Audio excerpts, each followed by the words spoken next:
It can't just be me that gets a wave of nostalgia rushing over them whenever they hear this intro to Black Ops 1, right? This game was my childhood. So many hours put into it. This is still the most unique and coolest menu screens of any of the COD games, and honestly, just games in general. Immersing us in the campaign from the start, and also just being overall different in its presentation, coupled with being able to break out and play on the computer behind us. It's all just so good. I've missed the different arts at the difficulty levels. Wake up. So seamlessly, we are tossed into the campaign and realize that this isn't just some cool menu. Where am I? Where's Reznov? Mason's first concern is Reznov. I mean, I can't blame him. Reznov is a Chad, but Mason's consistency and his brainwashing at all levels of the game is so well done. From the macro to the micro, you can see the effects of what he went through in Vorkuta throughout the entire game. And for the people that played World at War, our first thoughts were like, what? The Victor Reznov? And we were buckling our seatbelts. What's your name? Fuck you! I'm gonna start responding to people like that when I know they are not gonna be in my life much longer. Where were you born? Kiss my ass! That feels weird, but I'll allow it. Something I wouldn't have even thought about. They've got a mic in there for Mason. It couldn't have been on the table and I just would have assumed the room is tapped, but this is the 1960s. Tech is still kind of big. Cuba, 1961, the Bay of Pigs. We know you were there. Man, remember when COD campaigns were seeded in real history? It was always a treat to have us take part in the not-so-distant past with the COD spin. I'm not alone when I say some of these campaigns got me more interested in history to go down on my own research and learn about these events. These cinematics as we prelude to each mission are so artfully done and packed full of pertinent information. I like to view these as Mason racking his brain to remember these moments, and it's all just so scrambled, hence the numbers, the quick cutting, and misplaced info, or things that weren't even there. The numbers, Mason. What do they mean? And a meme was born. All of the missions with Op 40 are classified. It's a small thing, but constantly having the important info blacked out just makes us feel cooler. Be cool, Woods. Wait. A little line that made me first think he was trying to tell Woods not to do anything hasty. But he was actually helping him wait for the opportune moment to strike since the soldier was in his blind spot. Goes to show the trust and history these two men share. Say about the bar, Carlo. How nice of Woods to apologize. COD has never really done realistic gun sounds until Modern Warfare 2019. I always kind of enjoyed the more liberty taken with the gun sounds, or laziness if you're a cynic, as it gave each of the guns their own personality. When using the Galil, I loved the super metallic sound, or the AK-74U's more woody pitter-patter. And though these earlier games took themselves more seriously, it's still a COD game. And Treyarch wastes no time getting us to the killing explosions we come for. You were heading for Castro's compound. We're losing him. Do it again. We have no choice. Now that's a neat way to really ground this storytelling device and give a canon reason as to why we are skipping ahead. It saves time on menial traveling and keeps the pace up. And goes a long way to remind us everything we are hearing and seeing is coming from Mason's experiences, which plays a big role with Reznov. Man, Castro was still alive when they created this game. Remember back in the days when COD didn't give a fuck? This led to some backlash, but after No Russian, I doubt Treyarch was really concerned about this. Get you a woman this loyal. I appreciate Woods' little fuck you shots. Showing character through gameplay is always welcome. And Woods is a badass, just nonchalantly shooting through the door to kill some guys. It's not a COD game without your on-rails turret section. I hear you, Bowman! There's not enough time for takeoff! I'll deal with it! Mason is the man. Get you a friend like Mason. You killed a double. You think we didn't know of your plan? Yeah, Castro did know that the Bay of Pigs invasion was coming. The funniest part is that Castro found out about the invasion because of a New York Times article in the newspaper. JFK even said, Castro doesn't need agents over here. All he's got to do is read our papers. That was just one of the many dominoes that made the Bay of Pigs a disaster. This is so cool. The Cold War didn't happen that long ago, and it happened at a time where we could actually record decent quality footage. Treyarch using the footage, I think, is brilliant, as it reminds us that all of these horrors of war actually happened. This isn't just a game and some made-up timeline, but a fictional story and a real-life moment of terror. A labor camp. Oh, a hellhole called Vorkuta. Vorkuta was actually a real-life labor camp in Russia. The more you know. Think, Mason. What did they do to you? I'd given up hope of ever getting out. But Victor Reznov found a way. I love that they're pressing Mason about the facts, and he can't move on from what he had endured. PTSD is a son of a bitch that gets disregarded far too often. And of course, it's Reznov that makes Mason finally come to. Victor Reznov. my friend. You'll notice many times that Reznov is on screen, Mason will start hearing the numbers. His brainwashing is in constant battle with itself. And thus begins the super neat Easter egg of the designates. I don't know what else to call it. If you take the first letter and apply it with the NATO alphabet for each mission, starting here, where his brainwashing started, it spells out Reznov is dead. Like, damn, where did the passion go creating these games? And I know where. Burnout was one hell of a thing to deal with creatively. Being stuck doing similar content on a regimented schedule that you can't really break out of, otherwise you lose your living, can be hard sometimes. I understand that feeling to a degree, but I'm lucky enough to have Step 8, if you know what I mean. Game developers are constantly doing unpaid overtime, dealing with terrible work conditions, and being undervalued all the time. It's no way to live, and it's not fair. I'm very pleased that in recent times we've been raising awareness and securing the keys to fixing these problems. Mason, every journey begins with a single step. This is step 1! Gary Oldman kills that as Reznov. I don't care if his accent isn't perfect. The amount of conviction he puts into everything he says would make me follow him into the pits of hell. Sergey just had to be a badass, didn't he? Reznov, your men must know this is suicide. Victory cannot be achieved without sacrifice, Mason. We Russians know this better than anyone. That's just a hard-ass line. Over 20 million Russians died in World War II. One of the hardest stories from the time was the Russians didn't have enough weapons to outfit everyone. So they'd send their men in lines with the one in front carrying the gun. He died, the next one would pick it up, and so on. And this also resonates because Reznov sacrifices himself to save Mason, but also sacrifices Mason's mind to get his revenge.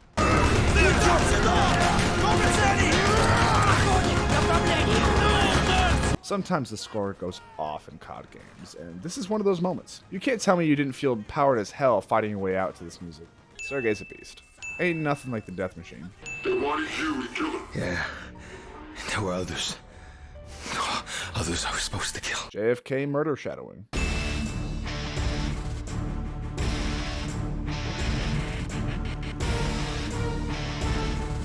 God damn, does this riff go off. I felt like everyone was watching us. You could say soap counts, but not as much as this. Mason was the first time in a COD game that they really went all in on our playable characters being actual characters with motivations and arc. And I'm glad Treyarch did this, as it made the story 10 times more engaging. And watching me. Who hears that riff and is brought back to the menu screen of this game's multiplayer? Step 2. Ascend from darkness. This step rings in his head as he's walking down to the Pentagon levels. My brain reads that his programming is telling him that he's willingly walking back into another prison, as Reznov would put it, with a different flag, which is why this step comes to mind. Step 3. Rainfire. And step 3, Rainfire, is him killing JFK. You were getting close to your objective. It was working. So Hudson had known about his programming the entire time, and this is just our first hint of that. Notice that as we get closer to JFK, Mason starts hearing the numbers again. Just all this little attention to detail that had never really been seen before in a COD campaign is really what makes this one special. Agent Mason, Great honor, Mr. President. sit. Why am I so hyped for a cameo of someone doing an impression of a dead guy? JFK just got that much clout to him, I guess. Notice the scenes on the TVs. As the scene slows, they're showing pictures in newspapers about Lee Harvey Oswald, the assassination, and JFK's funeral. This used to creep me out so much back in the day. Honestly, the entire game kind of gave me the creeps back when I was a kid. And since we don't know what the hell is going on, this just raises so many questions and helps get us more invested. Was saving Weaver more important to you than your objective to kill Dragovich? Weaver was Russian. He was alright. There's some more of the Reznov speaking. Now you had to locate the Ascension group and kill the scientists. Oh, I had to kill Dragovich. Having the US task Mason with killing Dragovich is some grade A misdirection, as we think he's just being a jolly old patriot, but in reality it's all about Reznov's revenge. What about your CIA handler, Hudson? Was he in Quezon? That coming from Hudson himself in the third person is great. A lot of this interrogation is about finding out if they can trust Mason, on top of finding the broadcast station. And testing Mason's thoughts about himself is a good place to start. When it arrives, we read it, pull out that record, and play. We're in Nam, baby. The hell else you expect other than some CCR? Say what you will about wars around this world, but you can't deny not one had a better soundtrack than Nam. It's a joke. Jokes. We're all jokes here. But damn, what a song to become so linked with one of the biggest failures of any US military campaign. It's almost prophetic. Ever heard of an anti-war song become so ubiquitous that it's used in a way to almost glamorize and make light of the conflict? Make it feel like, ah, yeah, Nam, a great time with bros and helicopters, fighting with some kick-ass music. At least, that's what it felt like growing up to me, as I'm only 21. This was a big sentiment that me and a lot of my friends took away from class and the anecdotal knowledge that we gained. Long story short, US history class sucks and is more biased than me trying to find wins for Halo 4. With that said, it's a wonderful tribute to the actual troops that fought in Vietnam, and I'm so grateful for all of our men and women that throw themselves into service so I can make silly videos about games. Jason Hudson, CIA. Thank you for your time, Sergeant. Right. I love the through line in every piece of media that I've ever experienced that no one likes the feds. And though we don't like the CIA, Woods is still a man to help any of his brothers. Jason Hudson, CIA. We're here to talk about your encounter with Russians in Laos. Even Bowman isn't a fan. Dragon's Breath Spaz 12? Yes, sir. You'll notice behind Reznov is the dead defector. And a lot of the times when Reznov is around in a cutscene, Woods just disappears with nothing to say. There are so many hints that Reznov isn't there, but Treyarch walks the line so perfectly that you can miss it so easily. Are these your men? Woods, Bowman. I am Reznov. Victor. What took you so long, Mason? And they don't reply to Reznov and just carry on why the fuck Mason was lagging. Anyone else miss how distinct COD guns used to be? It was especially bad in futuristic games, as most guns all felt so similar with no identity. Commando, Galil, AK, M16, all with such distinct silhouettes and sounds. Get in! Dragovich. Go back! If you notice and pay attention, Reznov disappears, but once you turn around on the boat, you see him jumping. I won't keep pointing out every time he teleports, but it's often in a great detail some attentive players might notice. You'll notice before every mission, we get a close-up on who we'll be controlling. It's not necessary, as they do a great job in other ways to not let us get confused on who we're controlling, but it's nice. When I was a kid with Modern Warfare 2, I'd get so lost in who I was playing sometimes. Or you can give us what we want and we guarantee your safety. The only hint that the interrogator is Hudson, beyond his rolled-up sleeves, but you really gotta look for that one. This line is one he uses with Mason earlier. Now, Kowloon Walled City might be one of the most interesting places that have existed in the world to me. I don't know why, but I've gone down many rabbit holes and lost many nights of sleep just researching about it. Look it up. I promise you, you won't be disappointed. With that said, the verticality of Kowloon is something new for COD and a welcome change to level design. This mission walked so die rats could run, even if that map was straight up cheeks. The G11 is such a weird gun, and I love it. Even though the gun never was actually used in the Cold War and only 1,000 of them were produced, this is what makes games so fun, because developers can bring these prototypes into the game, and we can play make-believe with these weapons. Dragovich is second in command. Kravchenko tests it in Vietnam. On them? On us? On his own? He doesn't care. I know Nova 6 was in Vietnam, but I don't recall it ever actually being tested there, so I think this is Reznov and Mason both talking and mixing their two brains together. The gas was used on us and their own men, but years prior in the Arctic, not in Nam. My father was a musician in Stalingrad. During the German occupation, the sound of his violin filled the air with... And now begins one of the best performances I've ever seen from Gary Oldman. The entire monologue over the mission is just badass, and we finally get the quote of the juiciest delivery of men that I've ever heard. That was pretty bad, but you got me. This mission doesn't add on to the Reznov is dead through line, as we aren't playing as Mason. They are waiting. Victor, it is time. Yes, Dmitri. Oh damn, it's our boy Dmitri, the badass that we played as in World at War. We were no strangers to cold, but even now, the blood in my veins chills when I think back to the events of that day. Now, that's just some great writing. I don't even think I need to explain why. It really goes to show how much Dmitri meant to him and how horrible the men that must die are. Many times in COD games, the devs will throw in one extra that just looks petrified, such as this boy here. It's that little bit of detail that reminds us that these men are human and that they've had to endure what our men and women in real life have had to. Maybe I'm just uneducated on future COD campaigns because I stopped playing them after Black Ops 2. But as far as I know, after Black Ops 2 was the last remnant of COD paying respects to the horrors of war. I know Modern Warfare 2019 is like Spec Ops: The Line, Light, and we will get there eventually. So subscribe if you want to see me play those games and compare. But Stalin had little need for heroes. I mean, can you blame him? His mother most likely punished him severely. We need Steiner alive! And everyone collectively made sure to put a sh on Steiner. I missed the memo because I think I'm cool. Steiner, Steiner, Steiner. Damn, is the novelty of using World War II weapons just for this one mission so cool. I know they already had all the assets from World at War, but that doesn't take away that they did it just for us. Using the potato nades, Panzerschreck was so freaking cool for this one. And I'm kind of glad they didn't shoehorn them into the multiplayer since they had them, because this was when COD cared about what was new and not cashing in on the past. Yes, I know some of the guns made into zombies, but not the multiplayer. And I gotta just say, the PPSH of Black Ops 1 is my favorite iteration of it, and feels great to shoot. I love seeing the cases just fly out of this gun. Keeping in line with the same themes from World at War, the Russians have no sympathy for any of the Nazis and mow down even the ones surrendering, and Reznov basically cheers them on. Damn, does the sound of the MP40 bring me back. All the days of playing Kino and rushing for that gun. Ugh, replaying this game has really made me remember and cherish my childhood. Those sleepless nights of playing zombies. I feel so lucky to have got to experience this masterpiece of a game before the industry evolved into what it's become today. I know I keep harping on back in the day, but damn. Do you remember back in the day, a game didn't fret about putting the Nazi symbol in the games? Didn't have to put a disclaimer for the campaign based on World War II? Didn't remove the symbol in the mode once called Nazi Zombies. Since when did we start worrying about what Nazi sympathizers thought? Here's a fucking flag. I hope you all remember it because that's our history, and trying to forget it and water it down is a disservice to everyone that fought and defended us from that regime. This death really cements us with Reznov's fervor. We were Dmitri, all of World at War, and to see him die so unceremoniously after all he had done just hurts. These snowy transitions are cool. That is all. No analysis on how it perfectly encapsulates the Arctic mission where he got his heart torn out, how he felt so cold after Dimitri's death, and how his Russian heritage helps him deal with the cold.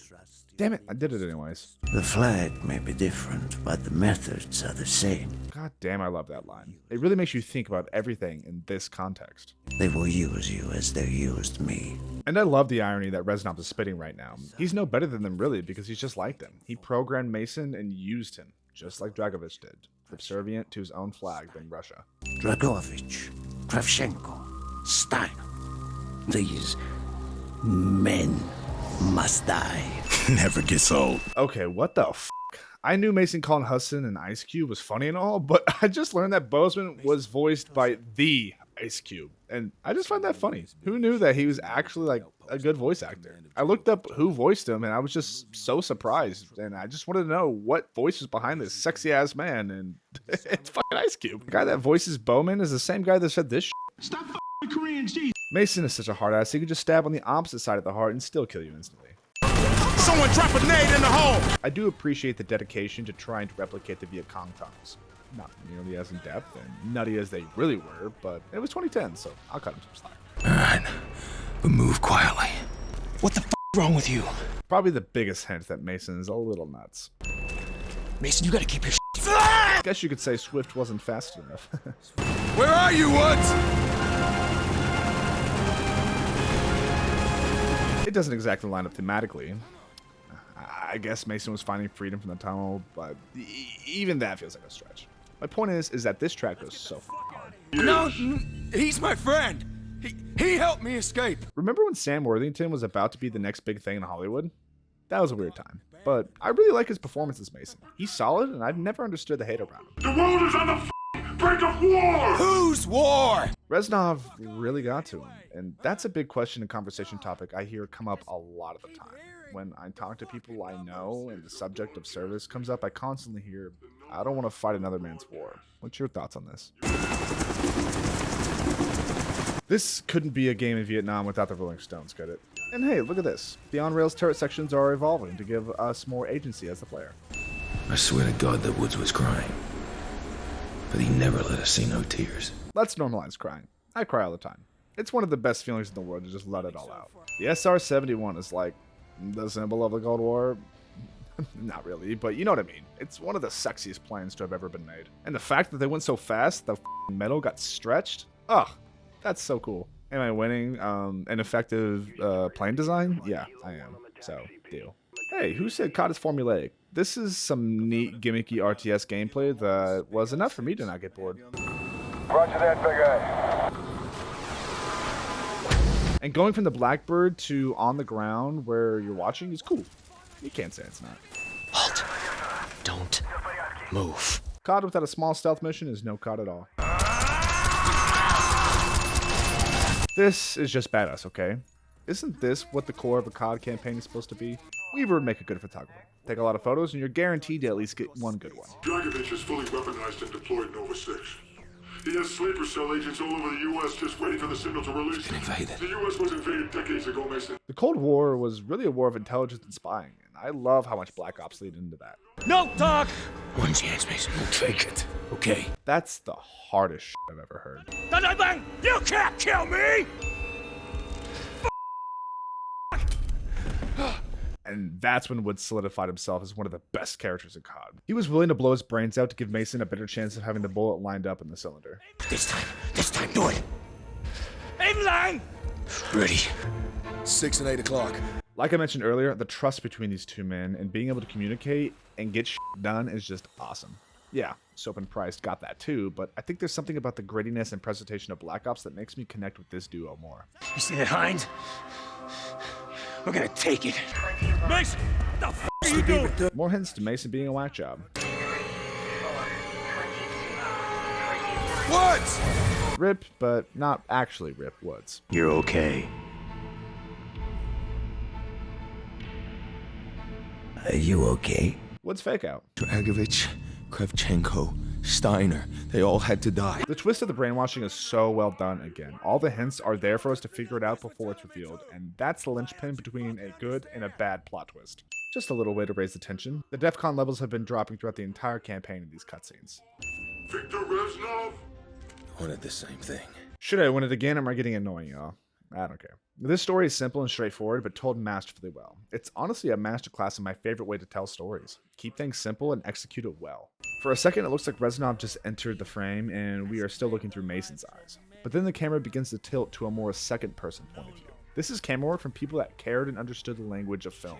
Through these movements, it's literally telling us that Reznov is not there, and it's just a chef's kiss. You're lying, Mason. You killed Steiner. We know you did.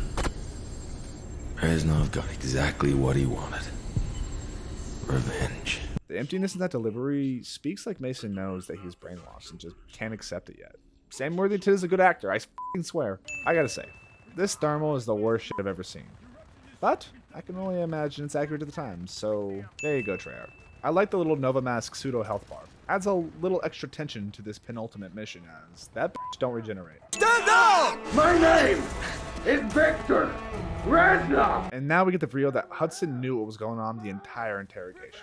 I'd be lying if I said the first time I played around, this didn't blow my mind. Mason, my friend, tell me, what is left to believe in when you are betrayed by your own? That's exactly the question Mason must face, as he was essentially betrayed by Reznov, used as a puppet for his own revenge. Two big dick reveals after another, with Hudson being the interrogator. I find it so interesting that they have a 5-minute sequence and people still don't understand this twist. But hey, who am I to judge? It's a little drawn out, but it's an awesome twist that really elevates the entire story. A plot twist must recontextualize everything that has come before to be a successful one, and Black Ops 1 achieves that in spades. Cuba. It's cheesy and goofy as hell, but after all that has just happened, I can't even be mad about it. Mason called that motherfucker Ice Cube after all. This is the clearest picture we've seen of Mason, and it really shows that he's mostly broken through his programming. Tried to make me kill my own president! Tried? That's f***ing awesome. More on this in a second. We won. For now.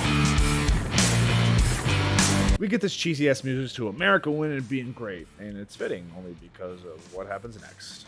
Nothing is so simple, and I love that since the bad guy was defeated, we think everything is okay, which is never the case in real life.